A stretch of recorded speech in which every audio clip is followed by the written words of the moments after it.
We're doing the same tonight with the Santaco. Our regions have met with the regional structures, local structures of Santaco.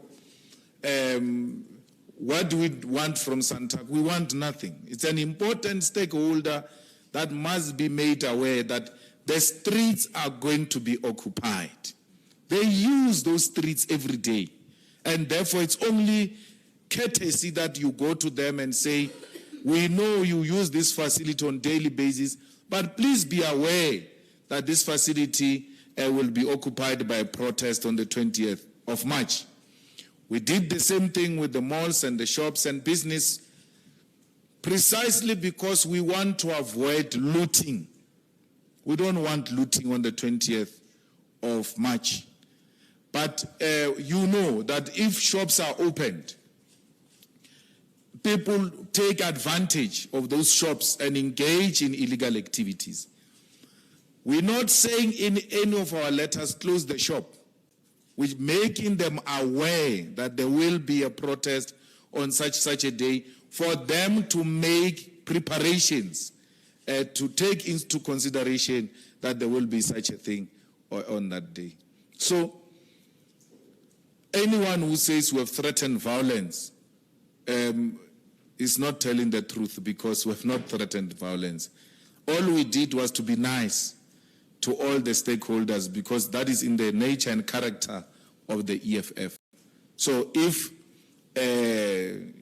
having been made aware, you do what is in your best interest, it is your call. Don't come back to the EFF and say it must take a responsibility.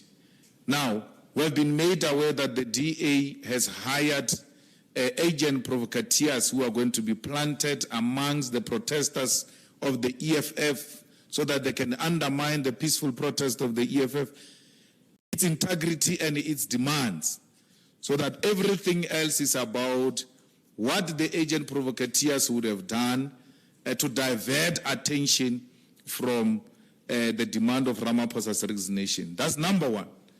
Number two, that the DA has taken a decision to defend Ramaphosa and is masquerading as protecting business and the economy of South Africa, which is not true. Because the DA in its papers, and you are a journalist, you read, you should have read those papers by now.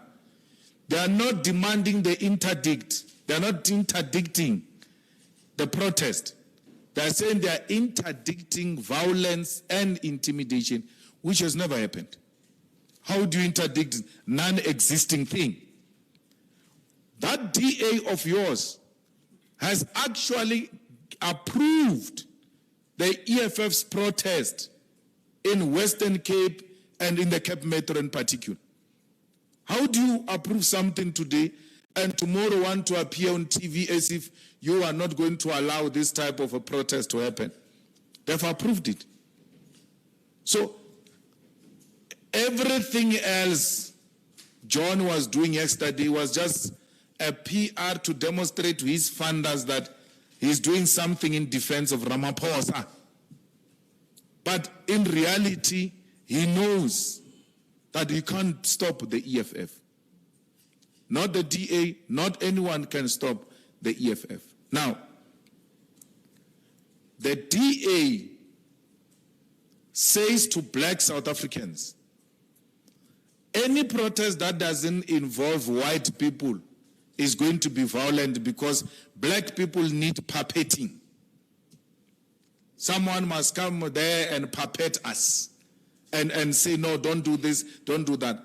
The only difference between what we are doing today, on the 20th of March, and what we did against President Zuma, the only difference is that it doesn't involve the white man.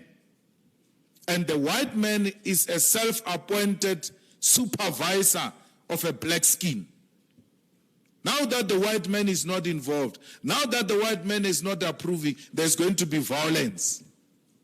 And that's what John did. That's why there were 3 white people in that press conference to come and tell us, white people do not approve of this. Because they know clever blacks, anything that is not white approved, they won't be associated with it. They were not talking to me and you. They were talking to the colonial clerks I saw one of them on Twitter saying, I'm going to work. What about you? Some bongan, what? Of a journalist say, I'm going to work on Monday. What about you? Good, you have a work. What about so many unemployed people who don't have work? You're showing them a middle finger with such arrogance. You are going to work. Where must these unemployed people go? Since you are able to brag about your job on social media. Not even a little sympathy about these unemployed young people of South Africa and the poverty-stricken South Africans who live in terrible economic conditions. We have to stand up. And don't tell us that the shutdown will make the economy worse than what it is. We had that from Mangosuthu Buthelezi when we called for sanctions. He went around saying there must not be sanctions against apartheid. We called for sanctions against apartheid because we knew that sanctions will force the white supremacists to come and negotiate this freedom we have today. So that argument will not arise because we have been there before. Sellouts always masquerade as if they are concerned, like Mangosuthu did in the late 80s when we were calling for sanctions against apartheid. He went around the world saying apartheid must not be sanctions. We wouldn't be where we are today if there were no sanctions against apartheid. So we want a good future. On the 20th of March, we have to shut down this country to show the whole world that we are concerned about the state of affairs. We can't fold our arms. But where are the doomsayers, all of those clever blacks, fools masquerading as clever people, who said, how can he announce a shutdown 2 months before shutdown? It will never happen. It's here now. They're shaking.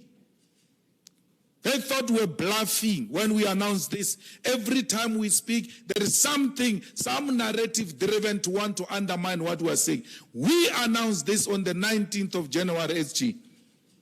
And they say, how can a person announce, why not tomorrow? Why not They thought 20th of March will never come. You know why? It's myopic. People with a chicken view, they only see here. We've got the giraffe view.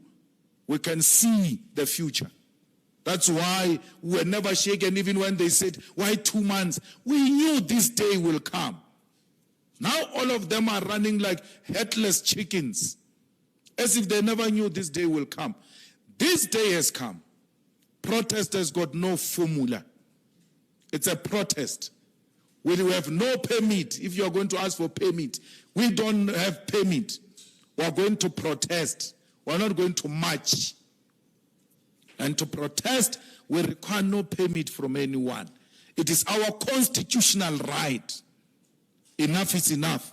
That's why we took this decision to put our bodies on the streets. If they want to do anything, let them do it on the 20th of March. We're not scared of them. We will defend the defenseless masses of our people with our bodies. And our bodies will be on the streets, all of us.